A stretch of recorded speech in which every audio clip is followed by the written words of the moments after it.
नमस्कार, royal kitchen मराठीमध्ये आपले सर्वांचे मनापासून स्वागत।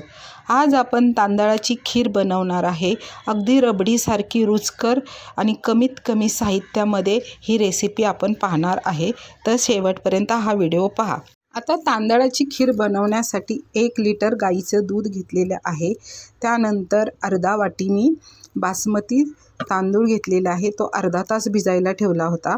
त्यानंतर 1 वाटी साखर, गोड कमी जास्त प्रमाणे आपण साखर घेऊ शकता। त्यानंतर अर्धा वाटी ओल्या नारळाचा खीस, 3 चमचे साजूक तूप, इलायची पावडर आणि काजू बदाम मनुक्याचे काप आणि गुलाबाच्या पाकळ्या। आता तांदूळ आपण अर्धा तास भिजायला ठेवले होते। धुताना आपण तीन वेळा स्वच्छ धुतलेले आहेत। त्यानंतर आपण आता मिक्सरमध्ये हे वाटून घ्यायचे आहेत। तर मिक्सरच्या भांडं घेऊन त्यामध्ये तांदूळ टाकून घ्यायचे आहे। तांदूळ टाकताना जास्त पाणी टाकायचं नाही, जेवढं कमी पाणी टाकता येईल, जेवढं वाटता येईल तेवढं त्याप्रमाणेच आपण थोडं पाणी टाकायचं आहे आणि रवाळ असं त्याचं टेक्स्चर ठेवायचं आहे। अगदी इडलीला कसं आपण पीठ रवाळ असं ठेवतो त्याप्रमाणे हे तांदळाचं खीरसाठी रवाळ असं टेक्स्चर ठेवायचं। त्यानंतर आपल्याला गॅसवर कढई ठेवायची आहे। गॅस मीडियम फ्लेमवर, स्लो फ्लेमवर ठेवला तरी चालतो। त्यानंतर 2 मी चमचे तूप टाकून घेतलेले आहे आणि तूप थोडं गरम झालं की त्यामध्ये मी काजू बदाम आणि मनुके असे टाकून घेतलेले आहेत आणि ते पहिल्यांदा हलकेसे असे फ्राय करायचे, जास्त म्हणजे डार्क त्याला कलर नाही येऊन द्यायचा, हलकेसा असा फ्राय करून घ्यायचा आहे।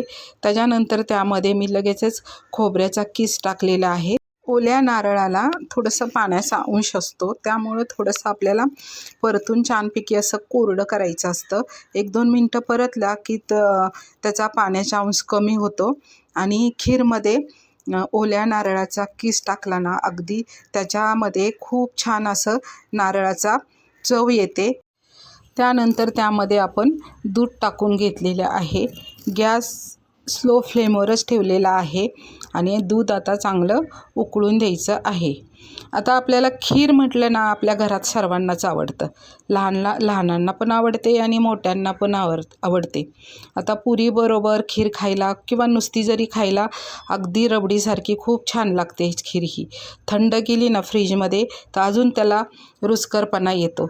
त्यानंतर त्याच्यामध्ये ना आपण मिक्सरमध्ये वाटलेले तांदूळ त्यामध्ये टाकून घ्यायचे आहेत। थोडे थोडे करून आपण टाकून घेतलेले आहेत चमच्याने, अगदी सगळे तांदूळ टाकायचे, पण बघायचं आपण की बाबा ह्याच्यामध्ये किती लागू शकतात, याप्रमाणे आपण ते तांदळाचे चमचे मी टाकलेले आहेत।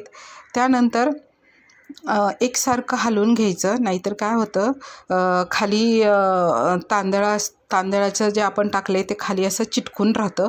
त्यासाठी ना असं एकसारखं चमच्याने सतत ढवळत राहायचं, म्हणजे खाली लागणार नाही आणि गॅस स्लो फ्लेमवरच ठेवायचा आहे।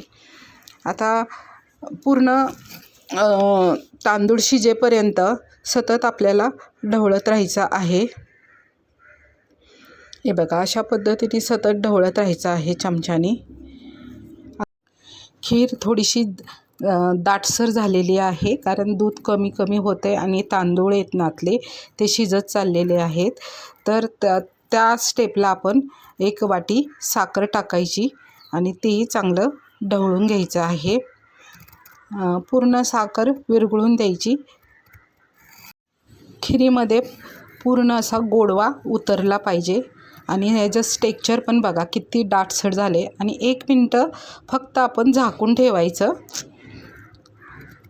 म्हणजे काय होतं खिरीला अजून छानपणा दाटसरपणा येतो।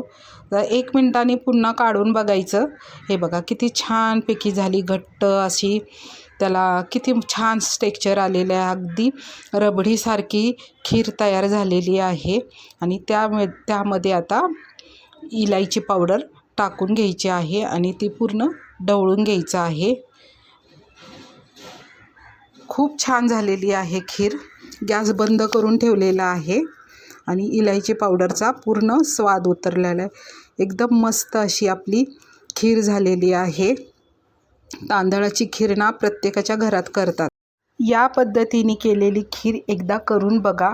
अगदी सुंदर सुरेख अशी रबडीसारखी चव येते आणि थंड झाली तर अगदी मस्त लागते. तर हा व्हिडिओ कसा वाटला तर एक लाईक करा, सबस्क्राईब करा, तसंच कमेंट्स बॉक्समध्ये सांगा हा व्हिडिओ कसा वाटला. थँक्यू.